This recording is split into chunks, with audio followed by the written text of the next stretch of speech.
What would you say to founders that perhaps don't want to be the face of the brand, or perhaps are worried around kind of, even if their face is too strong, they might not be able to sell that company, and then you had an incredible exit. Like, what's your take there? That, by the way, no one has ever asked me that question. And that is such a brilliant question because it is so important. Um, I knew exactly what you're saying, Nathan, that like if we were too heavily key person dependent, right, we would never be able to be acquired or really truly have something that was sellable or even scalable in a lot of ways. And so two things. The first part of that question, I think it's perfectly fine if you're a founder and you want nothing to do with being the face of the brand. I think it's perfectly fine to find someone who can be, if you need that as part of your company. And how you do that. So I did that in my own company, and I did it very differently actually than most people do. So I'll share that piece in a moment. If you're like a founder that's like, how do I find, someone who's the perfect face for the brand? But I do think you can do it that way. Find someone else and have it be fully authentic and have it be really powerful. You can find more than one person also. I knew early on, and this is a big blind spot for so many founders, which I'm fired up that you asked that question and realizing no one's ever asked that question. This is such a big blind spot for founders because they don't realize their business is them, which is not a business. That's, you know what I mean? But yet they're burnt out. A lot of times when your business is all you're burnt out, all of the things, right? And so, and when you're having great success, especially, success masks a whole lot of problems and a whole lot of inefficiencies, right? And key person dependency is one of those. And so early on, there were a couple things that we did, and one of them was realize really quickly, like, oh, because after the moment we just talked about, when we had the big sellout of everything and all the stuff, that one airing turned into 5 that year, 101 the next year, and eventually 250 live shows a year. There's only 365 days a year. That's a whole lot of time. And what was tricky was, and I was so burnt out, by the way, doing 100-hour weeks, plus like trying to do everything else, right? So we were scaling, and even though we were hiring rapidly, we were trying to, preserve our culture as we were hiring. I was still trying to myself sign off on every element of copy, write every story, every product name, create, all the stuff, like a billion moving parts, not to mention all the other departments we were building out. So that's all going on. I was burnt out for a number of years, yet what was happening was QVC, who was our biggest channel for a long time, they have a history of where when the founder steps off there and someone else goes on, that other person doesn't hit numbers. And all of a sudden the brand starts going down. So they did not want me to have anyone else go on. So there was this big pressure for a long time where we were dependent on them, right? So we had a business for a few years that was key person dependent on me going on air all the time, but then it was key channel dependent on QVC. So it was a double negative in terms of a healthy business. And so the good thing is, we identified that really early. And after, and it wasn't for lack of trying, everyone else just said no forever. But eventually all of our success on QVC, other channels started wanting us, all of the department stores, all the beauty retailers. I did an infomercial that aired in the United States, and it was on while I was sleeping. So I was like, okay, we're selling product while I'm sleeping. This is great. So we had all these moving parts, but we still had the problem that it was key person dependent on me. So what I did, which was, I think, very different than what most people would do, because I've seen a lot of other founders in like especially on QVC, they'll hire someone to take over their role, but they'll hire someone that is like a master at sales, or they poach in from another company because they're a superstar there, or whatever it might be. With that idea that you cannot fake authenticity and that customers are smart, I did it totally different. I took 3 people inside my organization who their lives were authentically changed by the product. Like full evangelists, but they'll tell their neighbor at the coffee shop, but their lives were authentically changed by the product. I took 3 people internally and I taught those people who had the authenticity piece, I taught them the TV and the sales piece. And it took a number of years. They started traveling to all my shows. We were on in Canada as well on the shopping channel there, and they would go to my US shows. And for 3 years, they shadowed me at every show as I taught them all of it, started putting them on air in Canada, where the sales goals were lower. Like you wouldn't get kicked off right away. If you missed in the US, you get kicked off right away. And then eventually those 3 women took over the entire QVC business for me. And I had my head of marketing doing press for the brand instead of me for a while. And basically I did everything I could. This is the big takeaway for every founder. This intuitively feels scary, but when you can figure out how to replace yourself in every part of what you do the best you can, that's the healthiest your business will be. That's the most sellable your business will be. And you have to take your ego out of it. A lot of people are like, I am not replaceable, which is true for every founder. You really can't fully replace you. But the more you can show that there is no key person dependency, because here's the thing, Nathan, we met with L'Oreal for 3 years and they said no. We met with other people and they thought our business was too key person dependent. A lot of times that's the reason you won't ever be able to get past, to get to the exit. And so we were able to solve that and able to show that the best we could, I had become as irrelevant as possible to the business, and that we had something that was scalable. So yeah, wow, that was awesome. Really, really incredible insight. So look, as I said, Jamie, this has been an incredible interview. I'm conscious of your time. A couple more questions. We have to work towards wrapping up. I'd love to talk about the sale because you said you'd met with L'Oreal 3 times. So how long did it take? So you launched, was it 2009 on QVC? 2008? 2010 on QVC. Yeah, September of 2010. September 10th, I think. September 2010, though. And we were acquired by L'Oreal in 2016. So they paid $1.2 billion cash. But that wasn't the first offer. It wasn't how it happened.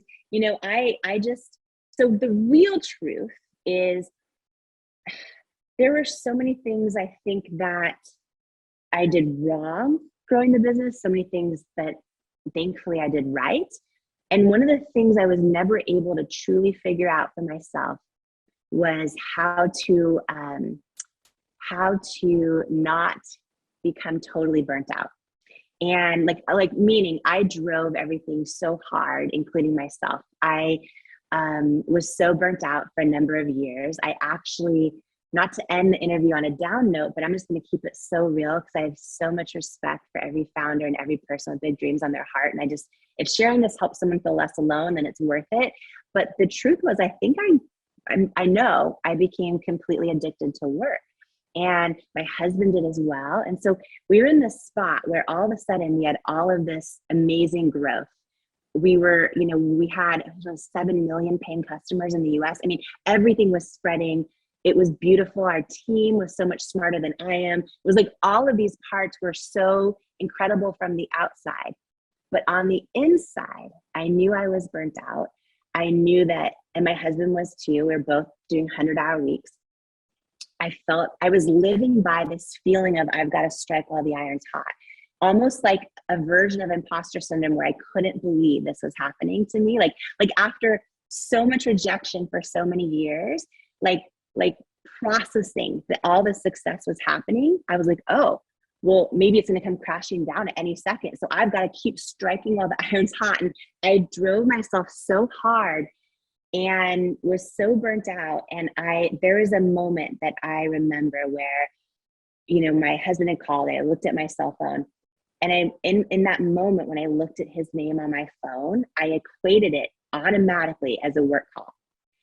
And I had realized that everything in my life revolved around work. And while I hope and believe I was really good at building a business and leading a team and all of and loving our customers, obsessing about our customers, I also realized I was not a good steward of health or of a marriage or a body or any of those things. And so in this moment of realizing like, oh, we're super addicted to work.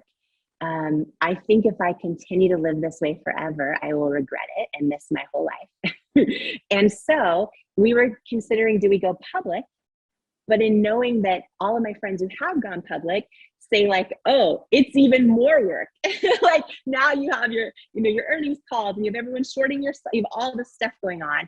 So I was like, okay, I think we need to partner, be acquired or partner, because we were starting to launch internationally. We had launched into Sephora in Southeast Asia and Australia and Thailand. And we were launching from our team, trying to do it everywhere, which I realized like, okay, we can figure this out, but at a much slower pace than if we partner with someone like L'Oreal that has teams on the ground in over 100 countries.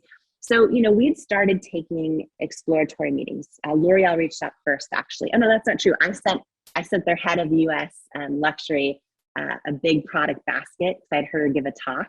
I was kind of ballsy this way. I don't know if I can use that word on your show, but Of course. you just got to go for it, even if you risk looking like silly or whatever. But I remember sending the head of US at L'Oreal years before we met. I sent her, I'd heard her give a talk where she listed her top 10 favorite products of all time. And I sent her a note saying like, I loved your talk. The only problem was IT Cosmetics wasn't on your list. And I know if you actually tried IT Cosmetics, it would be on your top 10 list. And so I wrote this whole thing and sent her a package, and I didn't know if she ever got it. Well, then fast forward, it must have been a year or so, she reached out for a meeting.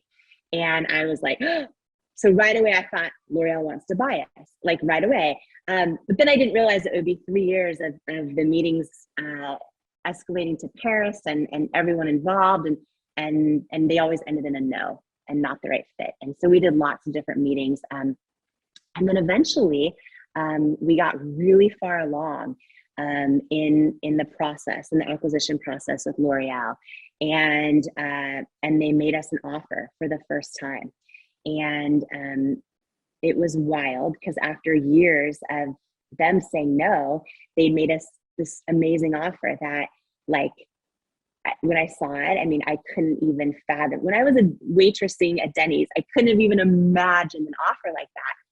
But what happened that was so serendipitous and grace-filled for us is the moment they finally made an offer, something was happening in the beauty space where another brand was up for sale, and everybody that didn't get that brand came after us. So all of a sudden, we had all these other inbound offers coming, and this was all. So we brought on Goldman Sachs, and we actually did a process. And for L'Oreal's initial offer, we said no. So, and by the way, I didn't even know I knew how to say the word no. I only knew how to hear the word no. But we said no, and then because we were getting other offers that were larger, and so then they came back with a way bigger offer that we felt really beyond amazing about, and we said yes. And so it was 2016 when they bought 100% of this little company I started in my living room, and it was wild. It was so they paid $1.2 billion cash. They made me the first woman to hold a CEO title of a brand in their 107-year history at the time. And I gave them my word. I didn't have anything tying me to this financially, but I gave them my word I would stay on for 3 years. And I kept, by the way, even after all this, I kept working 100-hour weeks. Like, it was just like my nature. Like, I just, but we doubled the size of the business the first 2 years post-acquisition.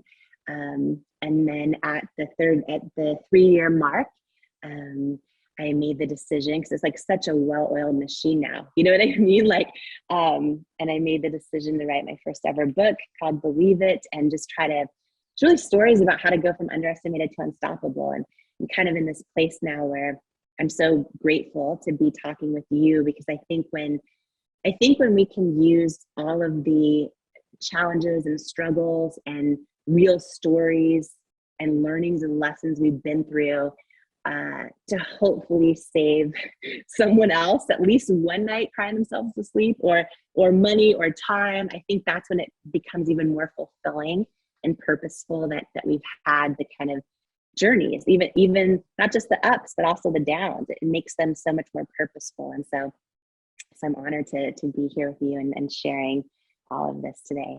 What qualities do you look for when you're adding great people to your team? Congruency of mission. Mm-hmm. Congruency of mission. I think this is really important. How I was able to replace myself on QVC and I hired 3 other people to carry a $200 million account. I didn't hire TV salespeople like most people do. I hired 3 women who authentically had their life changed by the product. And then I had them shadow me for a few years, taught them sales and taught them television. So in that one example, it was congruency and authenticity of mission and a belief that I think was the most powerful thing. That's helpful. When you're creating a culture, how important is a culture to your business? You know the scripture, without vision, people perish. Mm-hmm. It is so important. More than ever, people need to know why they're doing what they're doing. And I think a big part of the Great Resignation and all the things happening in society right now is it's easy as a leader to forget that your team may not truly know why they're doing what they're doing for you and with you. Mm-hmm. Craig, we had these little cutouts, like literally paper cutouts that had our why in the middle, and it had our customer in the center, and it had our 4 pillars of our mission at Cosmetics, and they were on every person's desk. And I would ask our team, whenever they're making a decision, whether it is a product development decision or a hiring decision or a marketing decision, that they try to run it through the lens of that image of what matters to us, where we're going, why we're doing what we're doing.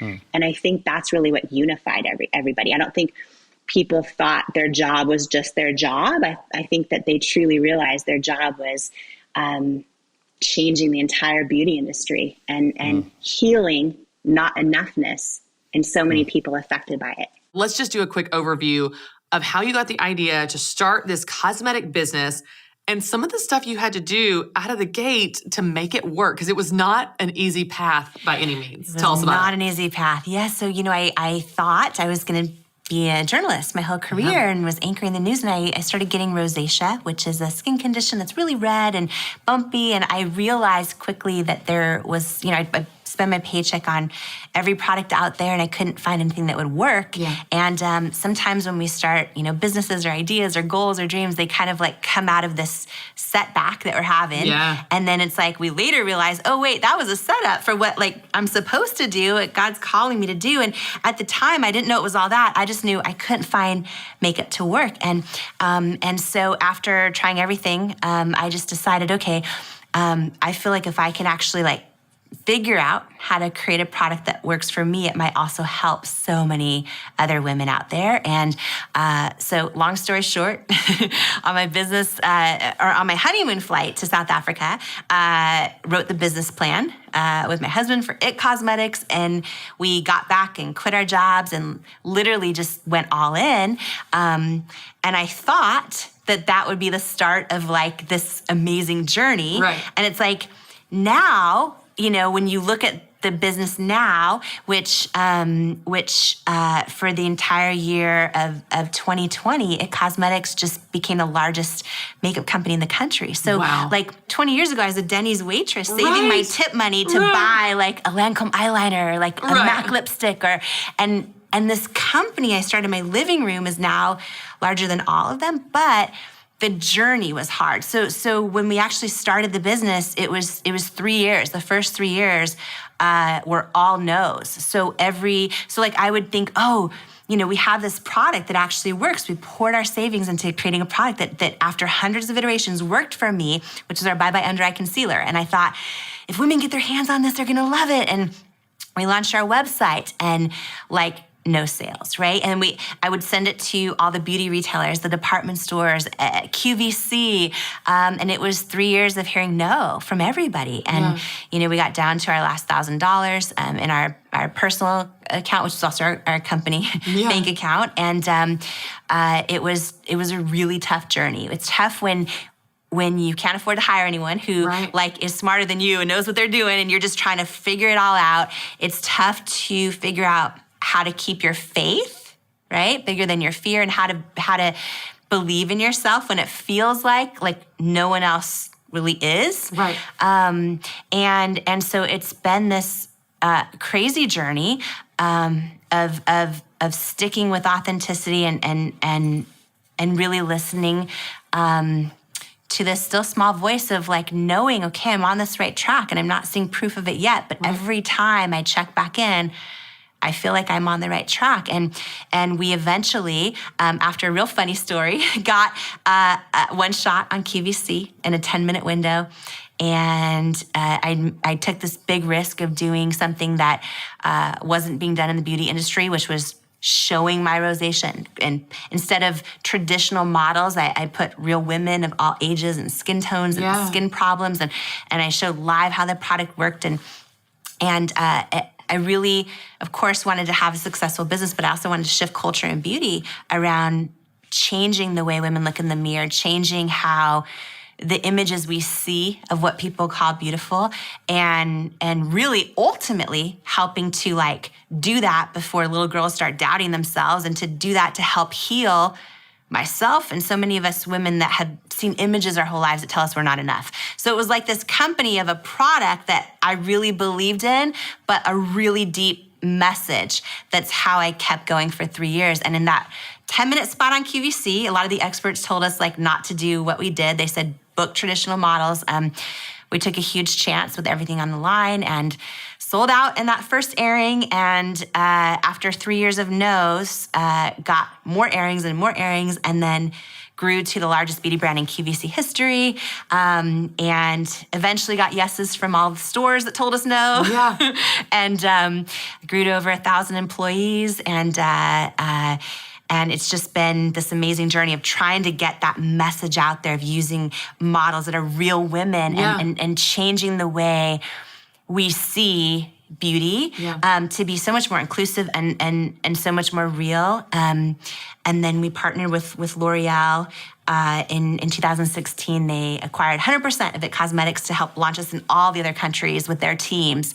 And it was their largest acquisition in U.S. history. So they paid $1.2 billion cash for this company that I started in my living room, and then made me their first female CEO in their 100-plus year history. And so it's been a wild journey of like saving my tip money at Denny's to buy fun lipstick to like now today where we're at. And so it's been a wild ride, but it's been a journey like packed with rejection and underestimation and all those things. Even as you're talking and you describe this visual of like your living room and the Denny tips and that type of thing, which is so like, it's just, you can just picture it. If you were a brand new entrepreneur starting today, what are the first 3 things you do to kind of build your brand in what might seem like a crowded space? Yeah, because right now there's no barriers to entry, right? So, and that has pluses and minuses. So the pluses are you can get in there for free and you can start right away direct to consumer for free in any area, any space. The minuses are it's so crowded, right? Okay, 3 things I would do. I would throw your ego out the window. That is the best advice. Right? Completely. Because I have seen so many people not make it because their own ego and the things they choose to spend money on, the things they think the way they think they need to show up on social media, the way that all that kind of stuff. Like at the end of the day, I would throw your ego out the window. I'd be ready to be super scrappy. I talk about so many of the most honestly, they're embarrassing stories, but I just feel like that's how we I feel like I had to share them Yeah. and believe it, because that's how we know, like, oh, I'm not alone sitting in my living room trying to tape my phone up to the thing, not being able to afford my $1 hot dog from Costco. Like, I wanted to share it all, right? Like I talk about using my middle name to be head of PR. Like, if this were today, Brian, just to share it. So I couldn't afford to hire anyone for years, right? So I used my middle name, Marie. She got her own email address, marie@itcosmetics.com. And she was head of PR and head of customer service.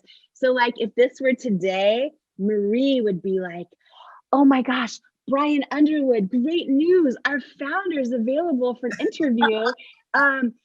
We see you have a Glam Hive panel coming up. Like, Marie would pitch you, and Marie got ignored all the time. Marie got rejected. Poor Marie. No, she was a hustler though. But I would say no ego. I would say whatever you do, know your truth, know your why beneath the why. Do that work now. I don't know if you caught the beginning of our segment together, or you can go back and watch it later, but I talk about how important it is to know why you're doing, but not just the why that we always hear thought leaders talk about. Know your why. I talk a lot, and I wrote a whole section about this, and believe it, in the book, on how to peel back the layers and go deeper. Yeah. Because for me, if I hadn't done that work early on, I wouldn't have made it through the 3 years of rejection, of everyone telling me no, of all the beauty retailers telling me no. So really knowing your why beneath your why. I have so much to say. Another big one is, if you are in the beauty space, or really any space, protect your IP early on, and get your formula ownership early on, before the manufacturers care about you and don't want you to go anywhere else and won't give it to you. like early on, do all the unsexy stuff that gets your that gets your foundation in place, that you can stand on, from your IP ownership to your trademarks to your formula ownership. Get that stuff in place, because when you try to do it later, when people are actually making money off of you, they do not want to give it to you, and then that creates problems. The last thing I'll say, sorry, I could do like 500 things on this, is just don't ever get distracted by what other people are doing. It is so tempting to do it, but the second you worry about what someone else is doing in your space, and you're tempted to dilute who you are, that's when you lose the magic. All the research shows you create a barrier of disconnection between another human being or your own customers. We think we need to show up as our representative. We don't. That's the barrier. It's like, F all that. Show up as you fully are. It's more freeing, it's more fun, but it's also your superpower. How did you look at your rejections as a good thing? I love this question, because honestly, I feel like people don't share this enough. Yeah. And I feel like right now we see social media, we see everyone's highlight reel, we see all the outcomes. It's really why I wrote this book, to be honest, because like if you Google my name, you see like, oh, Denny's waitress to $1 billion entrepreneur. Mm-hmm. And I get so many DMs, especially from women, Lewis, so many DMs from people saying like, oh, did you get lucky? Or was that easy? Or did you have connections? And it's like, oh, wow. If we don't share the rejections and like the real story and the real journey, then I feel like people feel like they're alone in their own rejection and their own pain and all that. So yeah, it was, my journey has been filled with hundreds of no's, tons of rejection. And I feel like figuring out how to not take it personal has been huge on the business side of things. It's always hurt, to be honest. It's always hurt.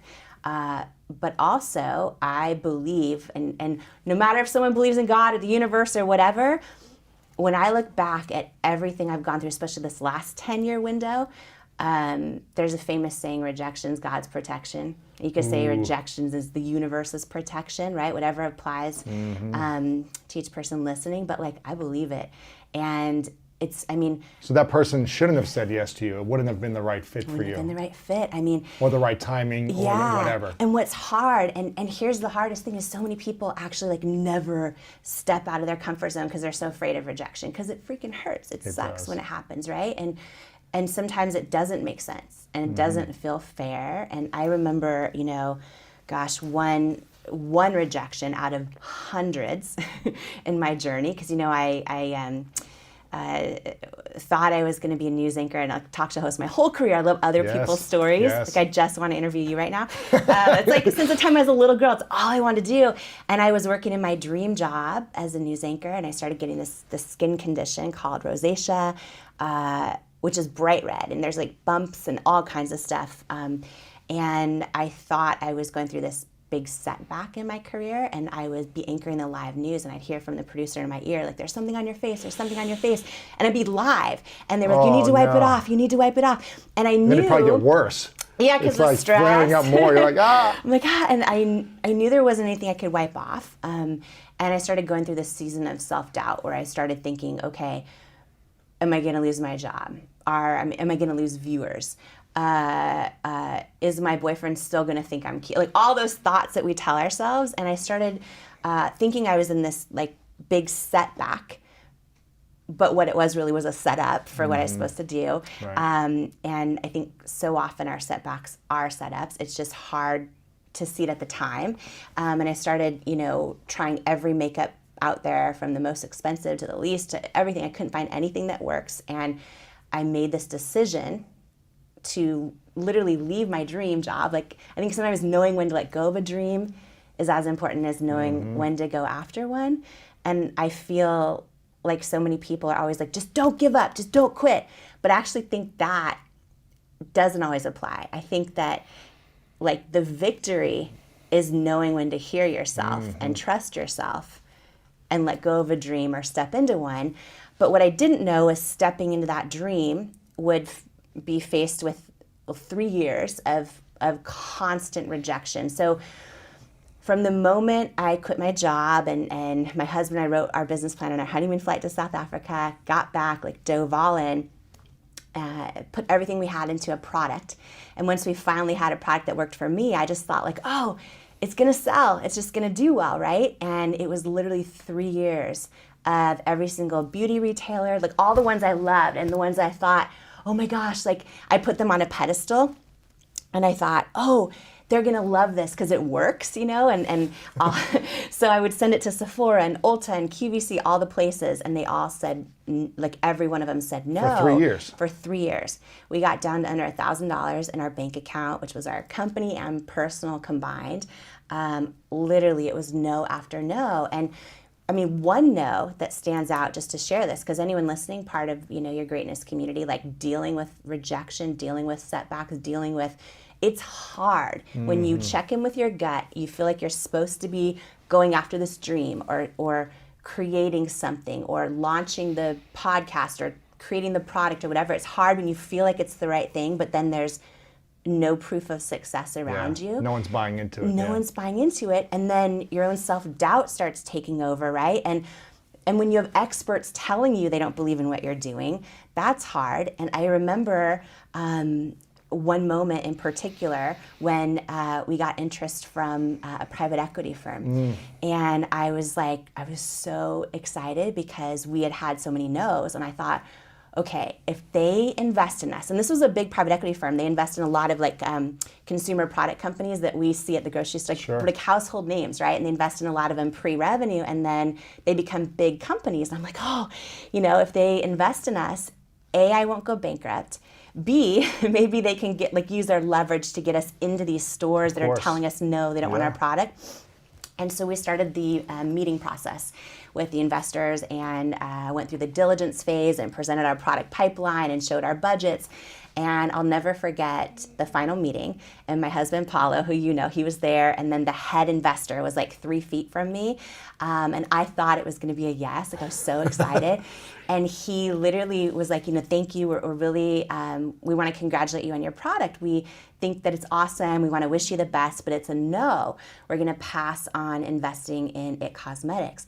And I was like, okay, can you tell me why, right? Because feedback's usually a gift, not always. And I was like, can you tell me why? And he looked at me, and he's literally 3 feet from me, and he says, do you really want me to be honest with you? And I said, yes, please. And he says, I just don't think women will buy makeup from someone who looks like you with your body and your weight, right?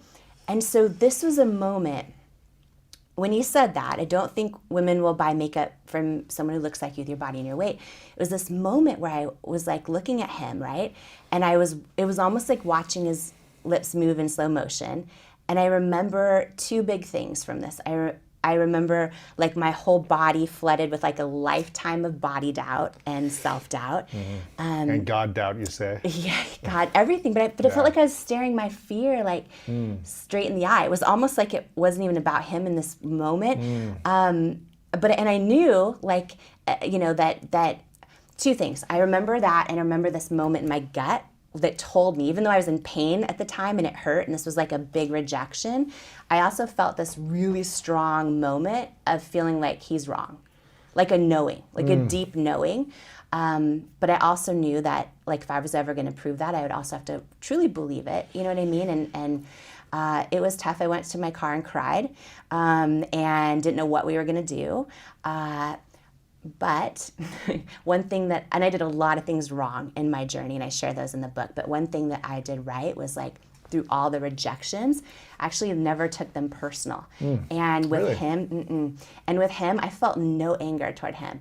And I had this big moment. So two big things happened. And then I want to tell you the full circle. The whole rejection's God's protection and rejection's the universe's protection. I have to tell you like what happened. This is for anyone listening going through a setback or rejection right now, because I have hundreds of stories like this. Now, after building this company and hiring over 1,000 employees and all the stuff that we've done on the way. Okay, so two things. One is when I was creating this company, right? And you hear about you've had people on your show talking about finding your why and finding your mission and all that kind of thing. And everyone knows about that, or a lot of people have read about it.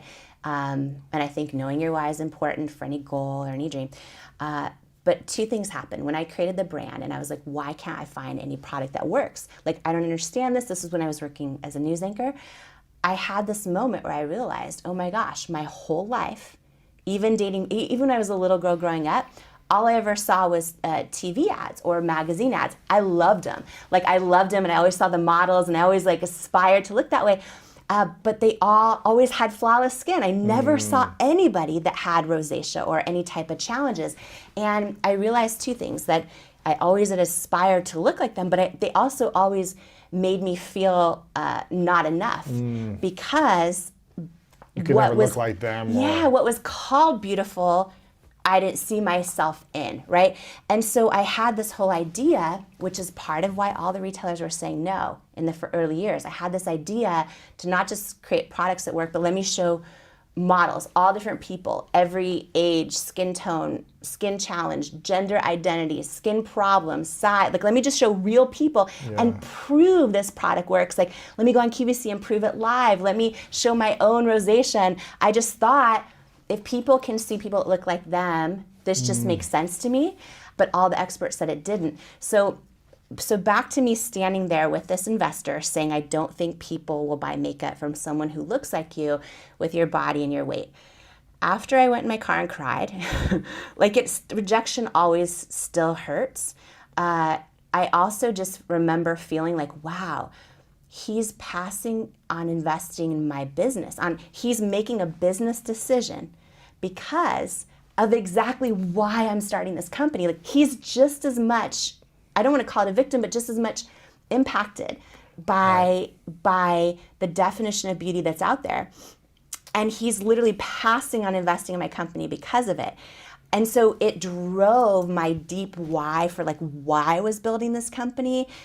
And I took that rejection as fuel for like, oh, this has got to change, right? And for me, it was like, let me build a company where we show all types of beauty, where it wasn't even just about selling product. It wasn't about solving my own problems. And even though I want to help millions of women and all that, the real why was like, can I shift culture and beauty for every little girl out there who's about to start doubting herself, and every grown person who still does.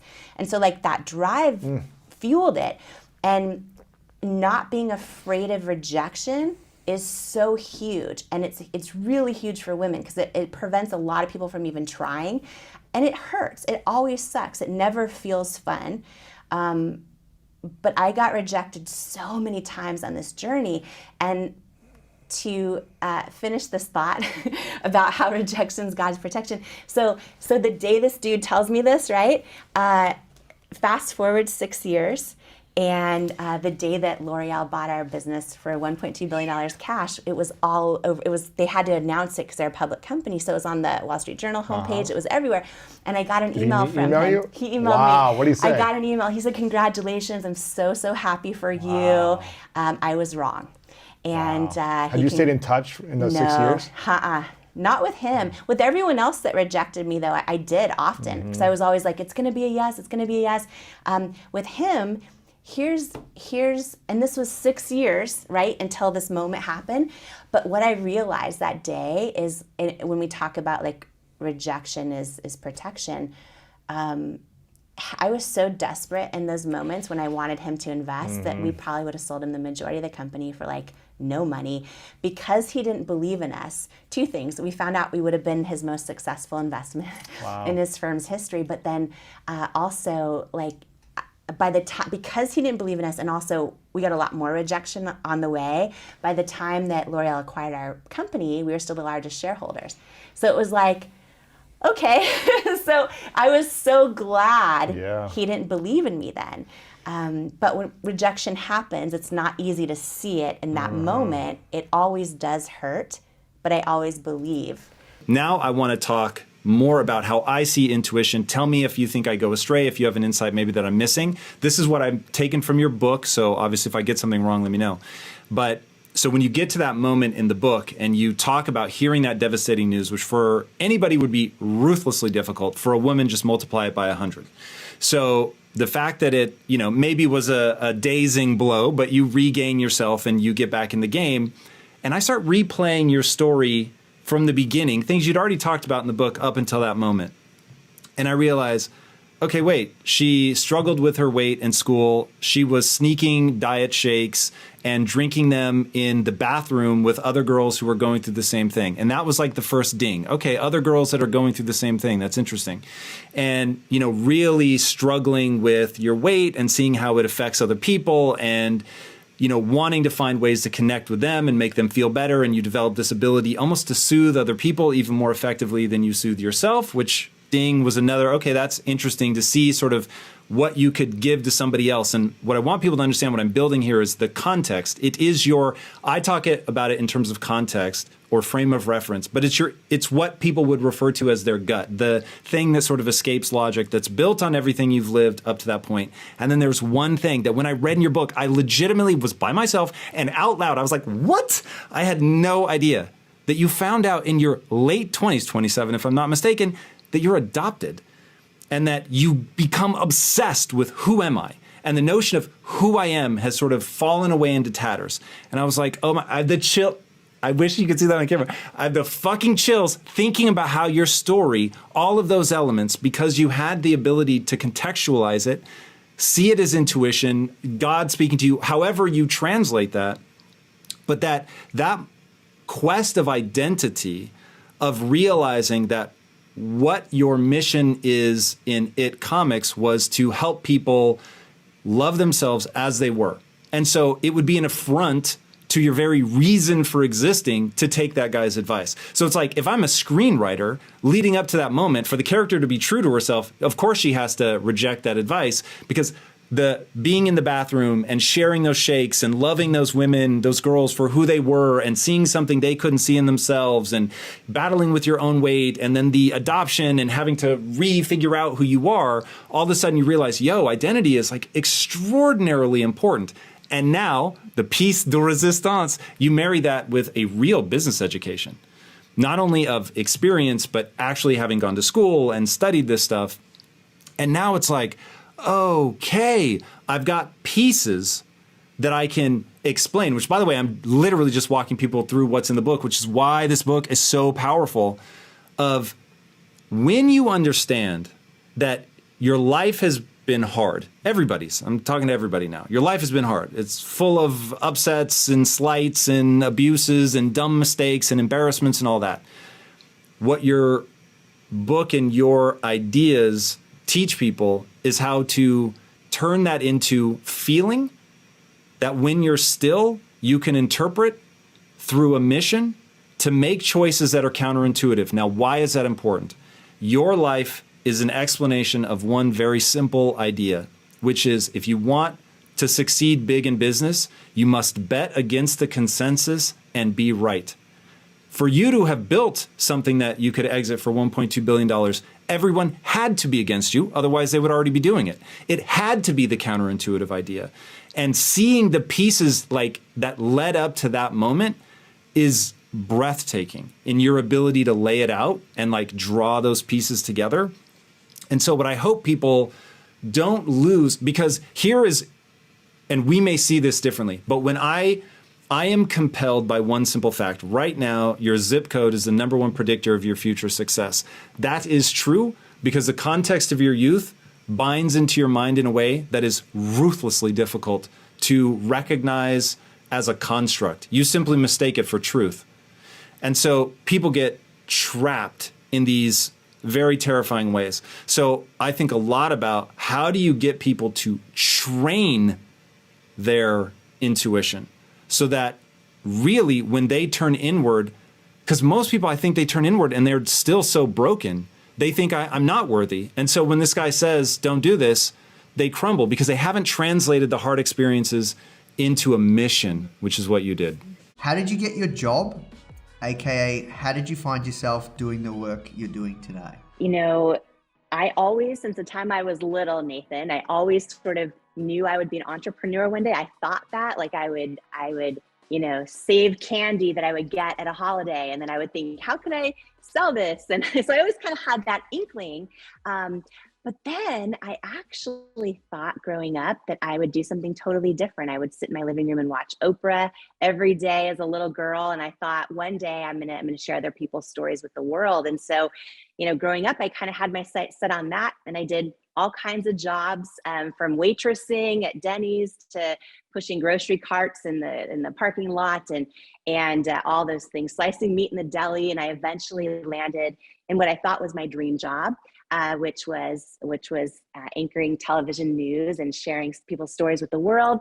And like so many entrepreneurs, I had a big problem happen that I couldn't solve. And I kind of had this big aha moment where I was like, oh my gosh, if there's hundreds of companies out there that do this and none of them work for me, like, what if I just try to figure it out? And so, you know, now everyone sees, you know, It Cosmetics, the company that I started in my living room as this sort of like billion-dollar brand. But how it really started was I was thinking I was in one dream job, thinking I would stay there forever on television news. And I learned this big lesson that sometimes knowing when to go after a dream, or I should say when to let go of a dream, matters as much as when to go after one.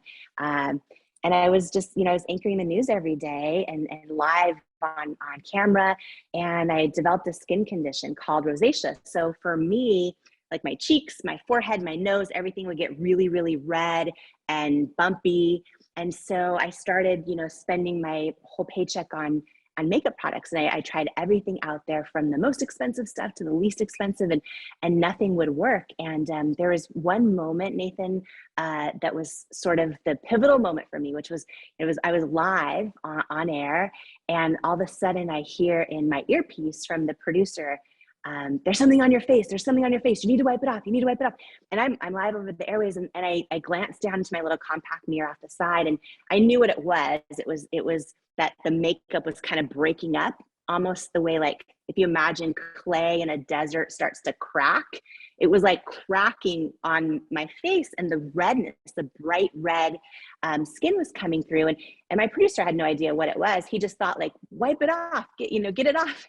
And I knew there was nothing I could wipe off. I kept trying to reapply makeup, and it wasn't working. And so this sort of started, you know, what I thought was a season of setback in my life. I thought, like, you know, am I going to get fired? Are viewers changing the channel? Because every single time I would go on the air live, it would happen, right? Because the hot HD lights would start to break up the makeup. And so I would find myself in the same situation.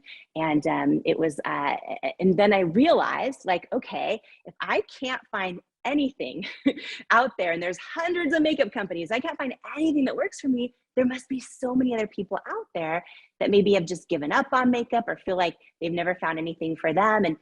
And so, you know, for every person who is a founder or an entrepreneur listening right now, or maybe someone who hasn't taken the leap yet, but they're listening and reading the founder because they know they want to one day, I want to share that, you know, because this is really important. It's easy to see the outcome and the success story, but for a long time, Nathan, I had this idea, like, you know, what if I launch my own company? What if I do it?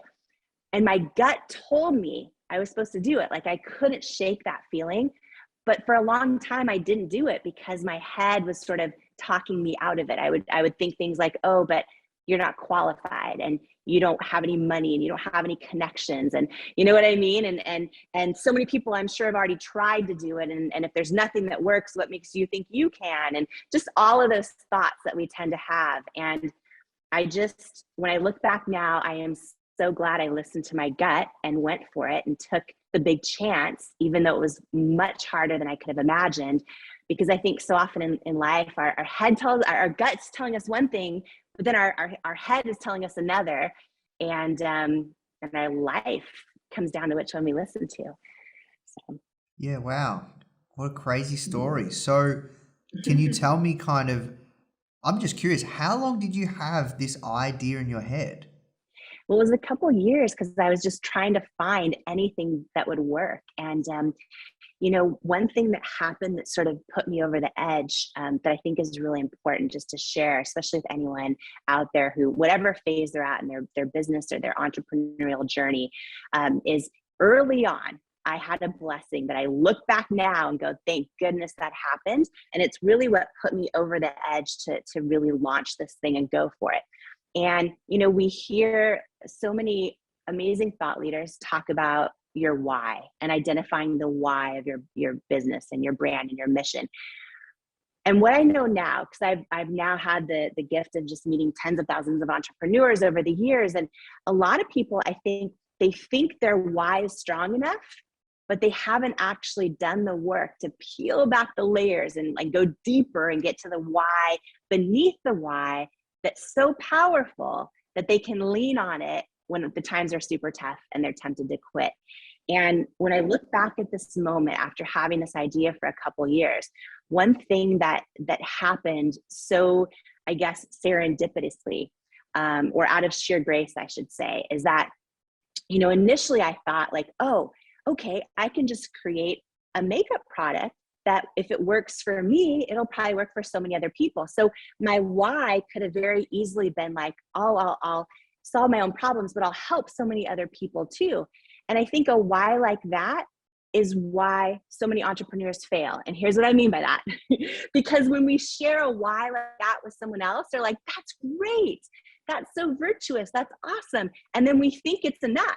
We think it's enough if we have a why that's I'm going to help people or this or that. Because, you know, I did want to help people, but what happened, and I want to call this out for anyone listening, because I think this is really important. Challenge yourself, whatever you believe your mission or your personal why is for your own company. And this isn't something that has to be part of your mission statement. I'm more talking about as a founder, your personal why for why you're doing what you're doing, or perhaps why you have a big goal that you're working on.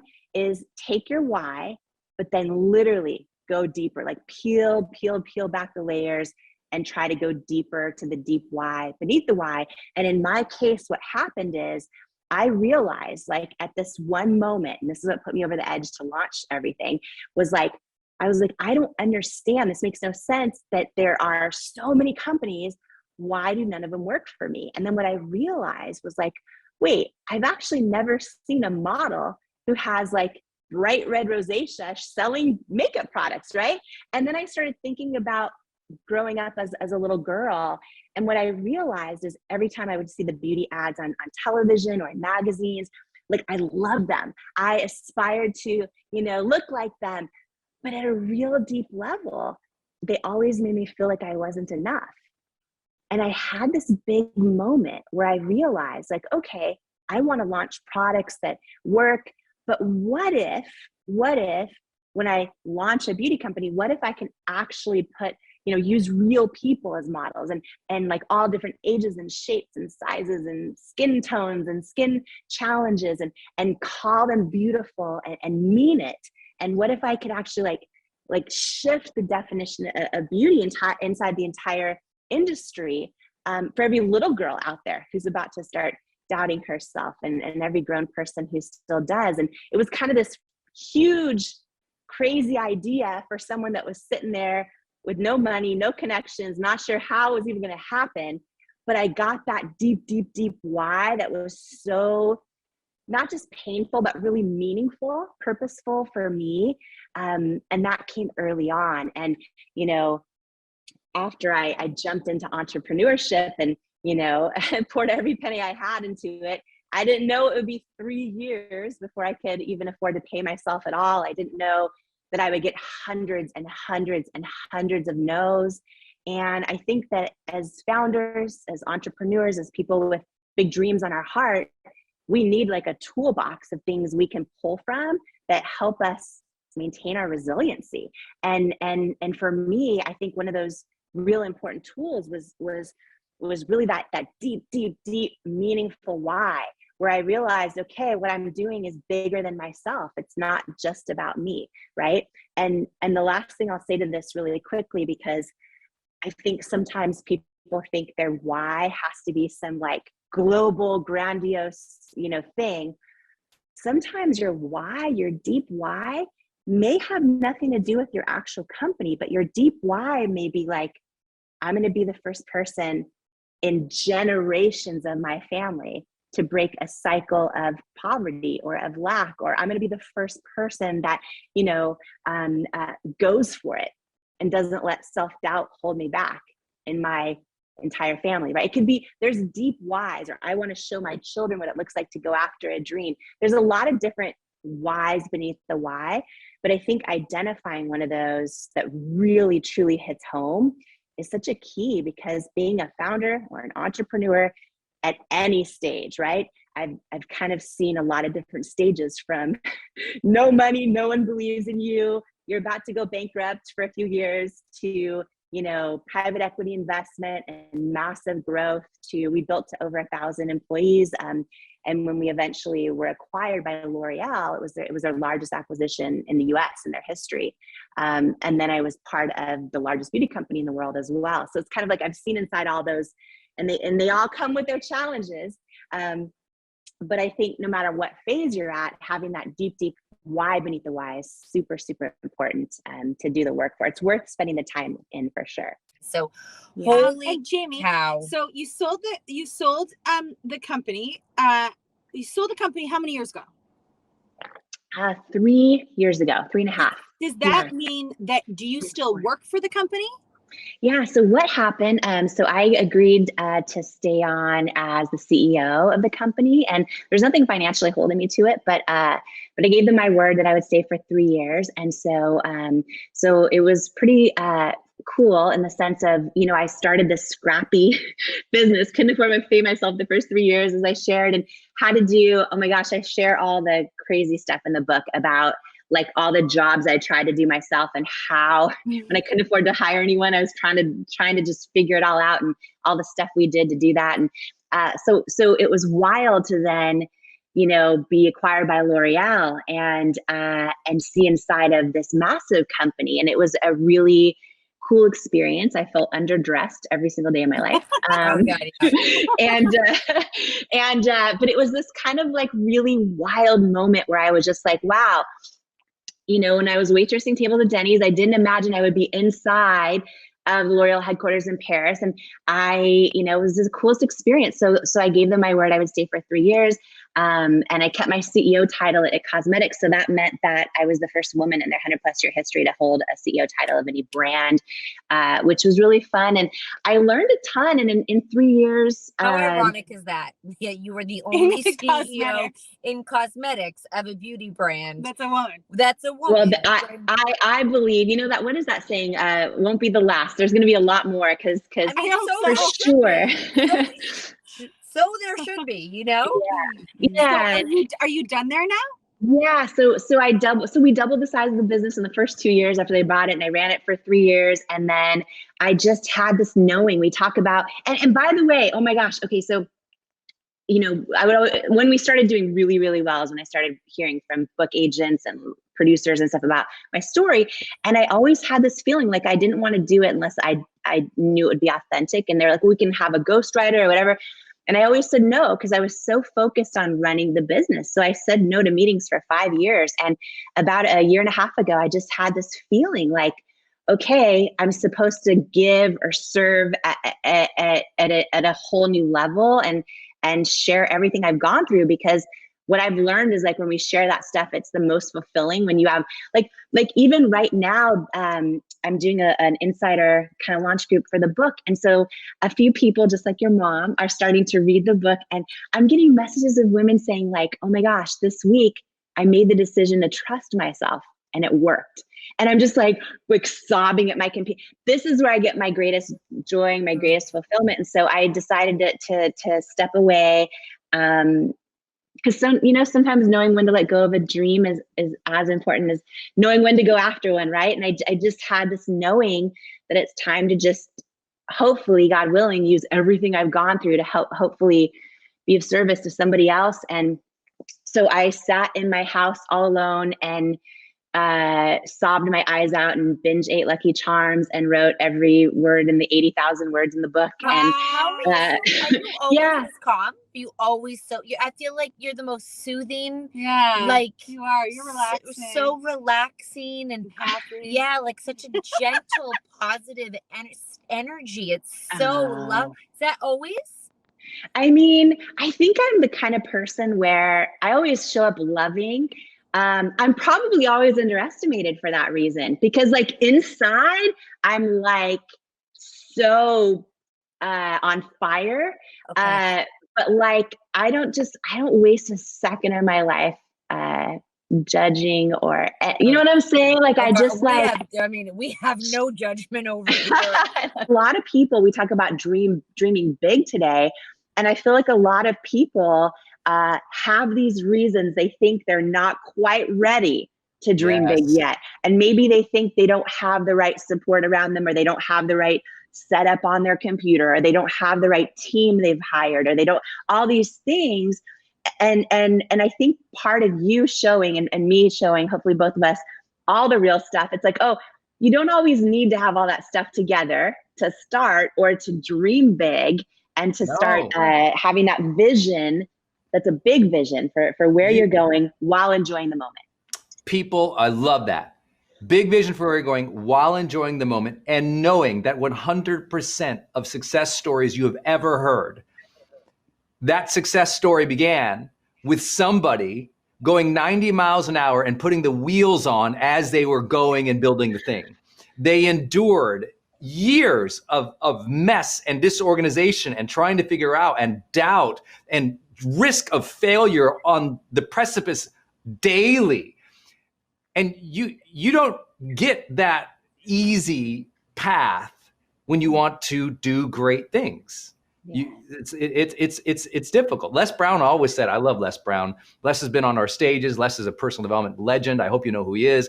Les Brown always said, he's like, if you want your life to be easy, do hard things. If you want your life to be hard, do easy things. And it just says, it's like, oh, you have to push, you have to struggle. Here's what I want everyone to know. Thinking big today. This is my message to you and thinking big. You are clueless to the depths of your capabilities. You have no idea what you are capable of. You have no idea what your full potential is. And I'm not judgment. I don't know either. Like there's one guy up there.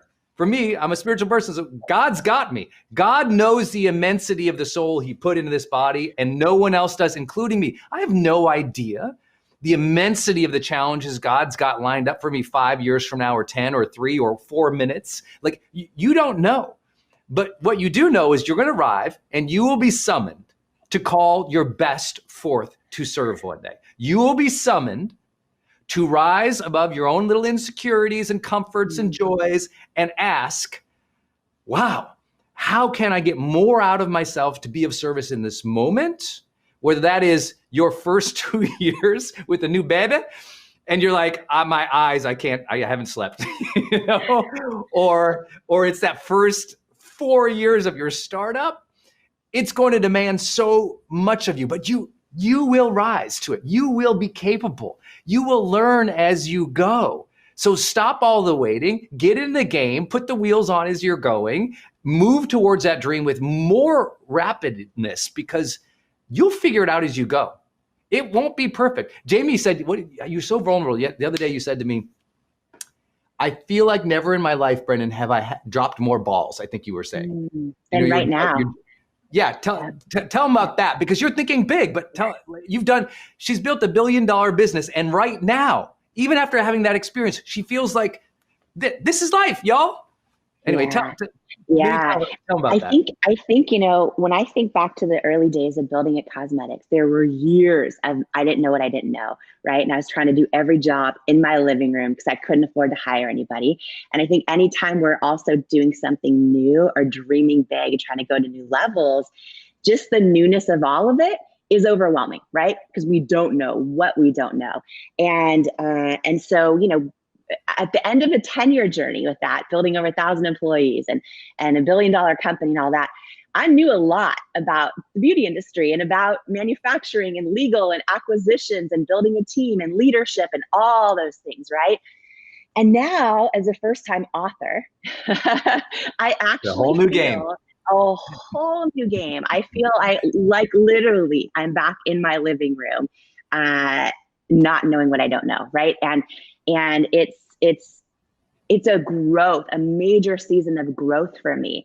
And, you know, you and I, Brendan, talk a lot about just the idea of being a lifelong student. And, you know, I'm proud to be a lifetime student. And I'm honored to learn from everyone in our community right now who's posting in the comments and posting in Facebook and posting in Instagram. I'm part of the Growth Day Morning Show. We learn from each other.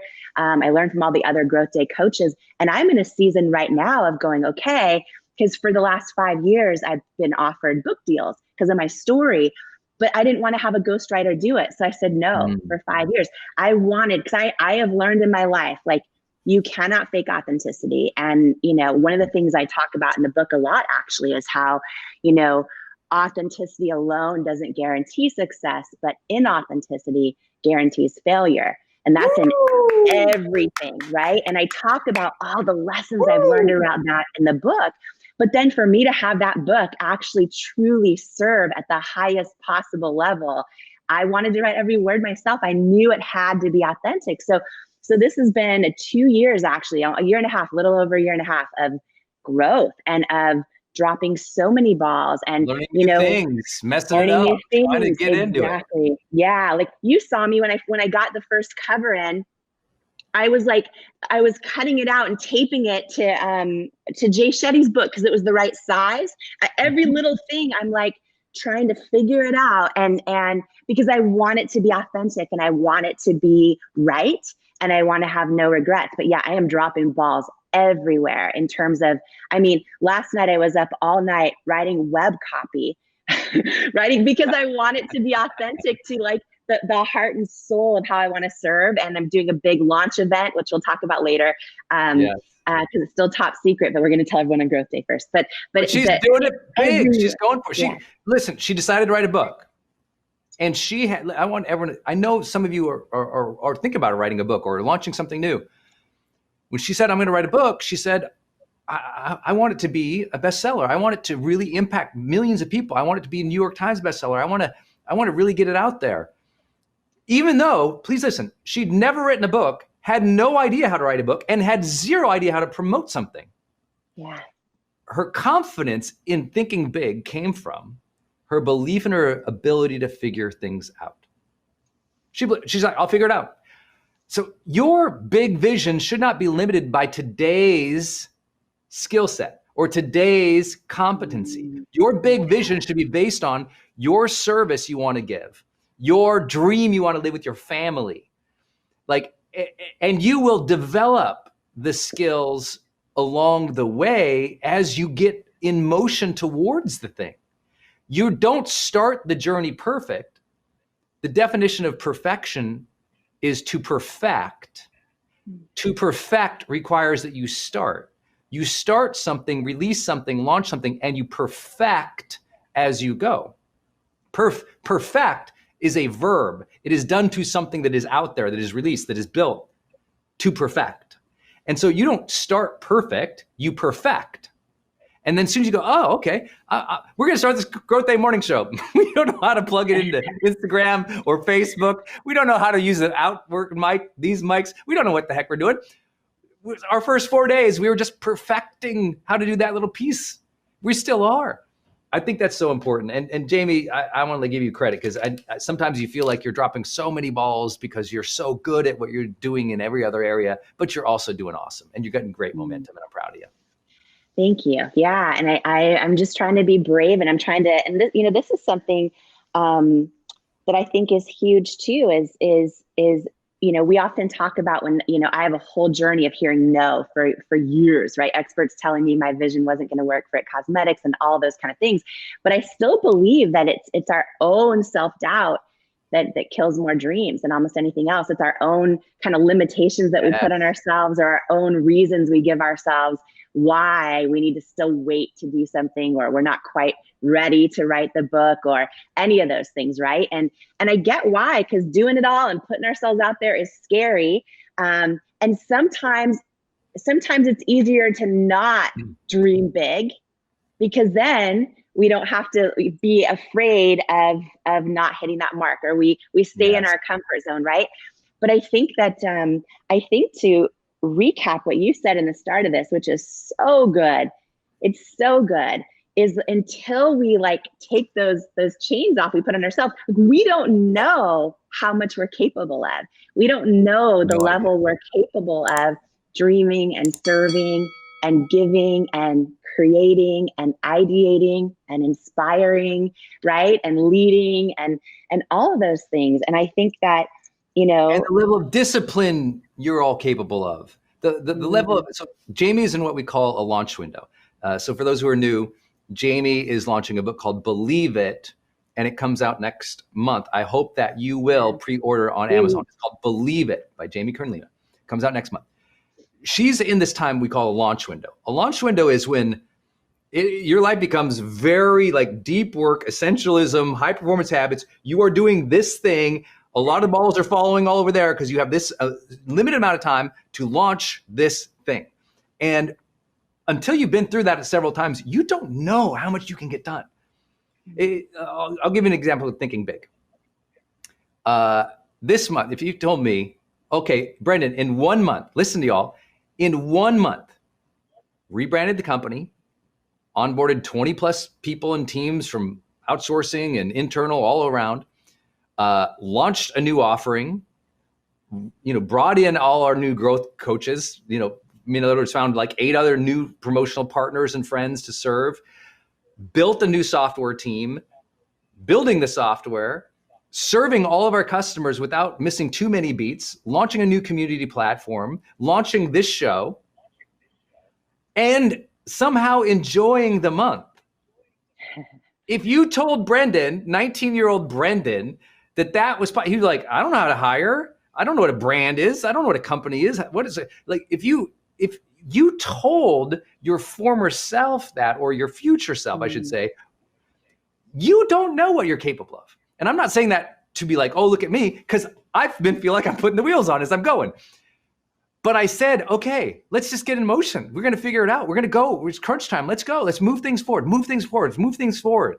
You will perfect as you go. But no way could I imagine that we could do all of this in a single month until you go for it, guys. You got to go for your dreams. Thinking big means moving big, taking big action, taking daily, you might call it small actions, but those daily small actions compound. You got to get in the game. Some of you, it's so easy to sit it out and you're still waiting for someone's approval or someone's understanding.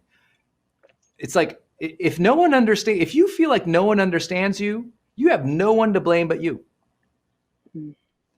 We have to learn. And I don't say that judgmentally, I had to learn to communicate. I sucked at communicating. I felt like I didn't have connection with people because I didn't know how to communicate. Be vulnerable, share emotions, like create human, like good friendships. I didn't know how to do that. So I did like a lot of you personal growth lovers who read How to Win Friends and Influence People from Dale Carnegie. Anyone read that? Oh my God, changed my life. Yeah, I need to reread it. I read it like 20 years ago. So good. Yeah.